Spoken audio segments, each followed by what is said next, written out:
Mga kaganapan sa ating himpilan, ihahatid sa inyo, #PalaNews. Punta tayo sa ating #PalaNews number 1. Kabilang ang Public Attorney's Office sa mga ahensya na nakipagkaisa sa Love for All Caravan ng ating unang ginang First Lady Luis Liza Araneta Marcos sa Navotas City. Let us all watch this special report.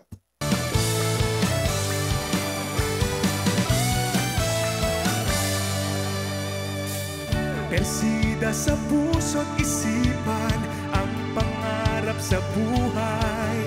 Maging abogado ng bayan, hustisya'y kanyang ilalaan. Sa kamay ni Persida, kabutihan ang ilalaan. Kanyang kayamanan, prinsipyo, dignidad. Persida Acosta, abogado ng masa. Persida Acosta, lingkod ng bayan. Persida may takot sa Diyos, nagmamalasakit sa kapwa. Persida Acosta, sama-sama't magkaisa, tulungan ang naaapi. Today, we have over 1,000 registered patients who we will be providing hot meals, medical kits, and other non-governmental services.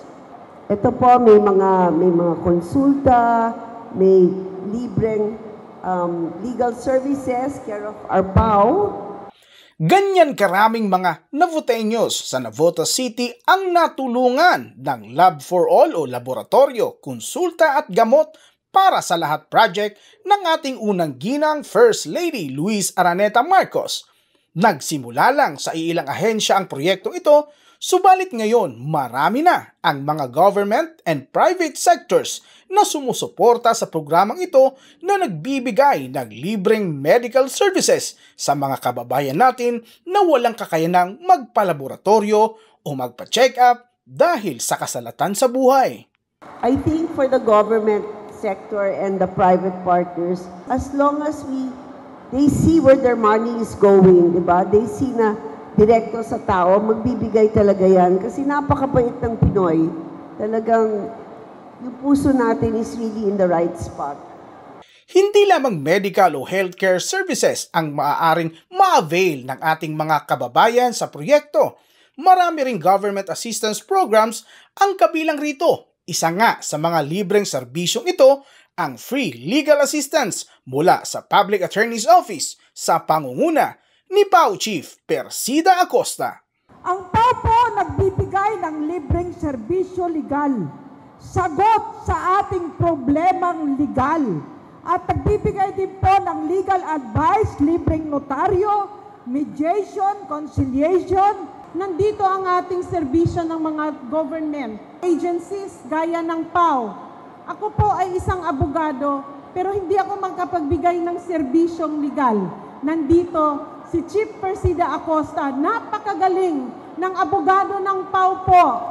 Maniwala kayo sa akin. Ako po ay isang huwes at masaya ako pag nandyan ang PAO sa aking korte dahil sincero po ang serbisyo ng PAO.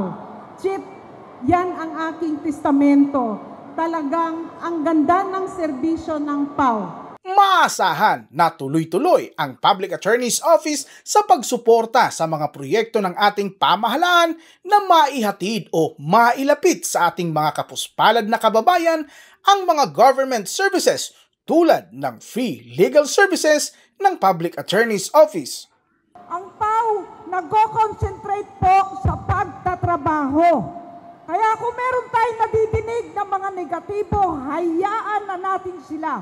Importante, sinasabi ng ating mahal na Pangulo at unang ginang, sama-sama tayong babangon para sa isang bagong umaga, para sa bagong Pilipinas. I just want to thank all our government and private partners Thank you for coming here today and for making this Love for All a success. Love for all. Libreng laboratorio. Love for all. Libreng konsultasyon. Love for all. At libreng gamot para sa lahat. Love, love, love. Love for all. Para sa Ako si Gerald Dranyes para sa #BalaNews. Persida Acosta, hustisya para sa masa, katarungan laban sa kahirapan.